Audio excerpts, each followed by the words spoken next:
South Island, a geographical landmark that has appeared time and time again throughout the Sonic franchise. Home to many time-honored zones featured in Sonic 1 for the Mega Drive, as well as a variety of the Game Gear and Master System titles. However, could this island also be hiding a piece of its own backstory right in plain sight? A mythology that has gone unnoticed by the Sonic community all these years. I am the Sega Scourge, the Sonic Theorist, tackling 25 years of classic and modern Sonic alike.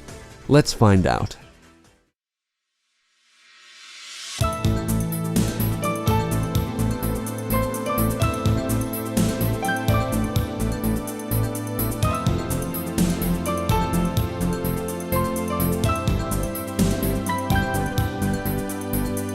Sonic Theorist. It is my honest and humblest opinion that South Island, at some ungiven point in time, was home to a yet unknown intelligent race of beings paying homage to their gods. These beings might even possibly be the ancient humans of the Sonic world. The reason I say that is because Starlight Zone clearly has a cityscape in the background, possibly a human settlement on the island. This idea all started through a simple piece of level decor found in one of South Island's most well-known landmarks, located on the coastal regions of the island. Green Hill Zone from the original Sonic the Hedgehog, arguably the most memorable and iconic level in the entire Sonic franchise. A masterful introduction to an amazing game, and a level that went on to make several more appearances throughout different Sonic games. But what more is hidden in this zone that caught my eye?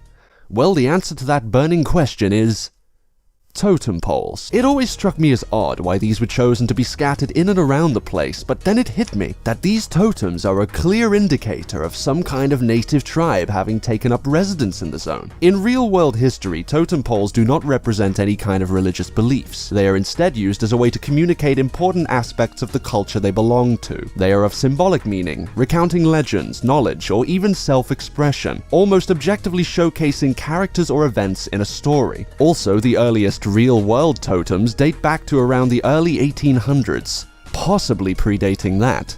Applying this real-world parallel to the Sonic games, that gives us a time gap of about 200 to 300 years prior to that of Sonic's arrival in Green Hill. If I've sparked your interest, stick around, because it's about to get a whole lot more unbelievable. Not only is South Island a threshold for wildlife and flora, but it's also home to a plethora of ancient ruins and undiscovered treasures, an example of which is evidenced by Sonic 1's Marble and Labyrinth zones. In Marble Zone, derelict and crumbling structures similar to that of real-world 3rd and 4th century Roman temples can be seen in the background. Roman temples often housed the image of the deity to whom the temple was dedicated, and often a small altar for incense or prayer. If we are to apply that same logic to the Sonic universe, then we can come to the assumption that the people of South Island were building these structures as a gift to their gods. But the question remains, who exactly were the gods that the islanders were giving praise to? Well, I may have just discovered a likely answer to that question in one of the most obscure details imaginable. Several of the stone wall murals seen in Labyrinth Zone Sonic 1 clearly depict some kind of bird-like creature. This tells me that it's very possible that the early inhabitants of South Island were paying worship to the ancient Babylonians. After all, the old tapestries seen in Sonic Riders cutscenes depict their race as humanoid beings with pointed faces, possibly beaks, and feather-like features on the back of their heads. The Babylonians were a race of highly advanced extraterrestrial beings, their technological knowledge far superior to that of any other known ancient races in the Sonic universe. At some unspecified point in the distant past, their spatial travels caused them to pass by Earth in an ancient spaceship known as the Babylon Garden. A deadly malfunction forced them to jettison their ship's power source, the Arcs of the Cosmos, from the ship, leaving them caught in Earth's orbit. For years, they would try to relocate the Arcs of the Cosmos in hopes of returning to their home world. Throughout the course of history, this race of beings eventually became the Babylon Rogues, scouring the world for treasure and riches, hoarding it for their own gain, and earning them a legendary reputation as the greatest thieves in history. This explains a lot about South Island's culture, the treasure hidden there, as well as various death traps found in Marble and Labyrinth zones. All pointers to that one inescapable line of thought. It still remains unclear why there appear to be remnants of two completely different cultures on the island, totem poles and ancient temples.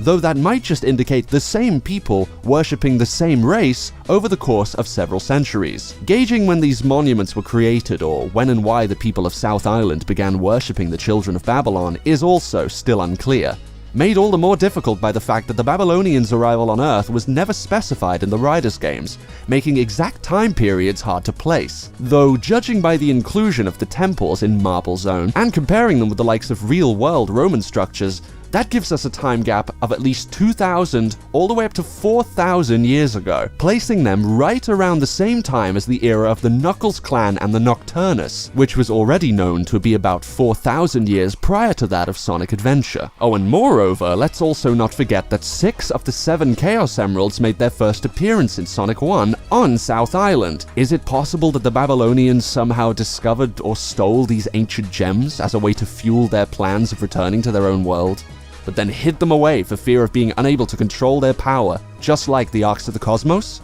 That might explain their link with the key to Babylon Garden seen in Sonic Riders. But I suppose we'll never know for sure.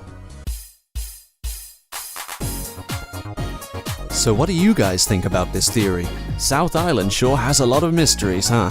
Be sure to share your thoughts in the comments below, and if you enjoyed this video, please show the channel some love by dropping a like and subscribing for more Sonic Theorist videos. I'm still working on more content for this channel, so for now, if you want to see any more Sonic related stuff, be sure to check out my friends over at the Sonic News channel for up-to-the-minute Sonic news and updates. From me, the Sega Scourge, the Sonic Theorist, thanks very much for watching guys, and I'll see you next time.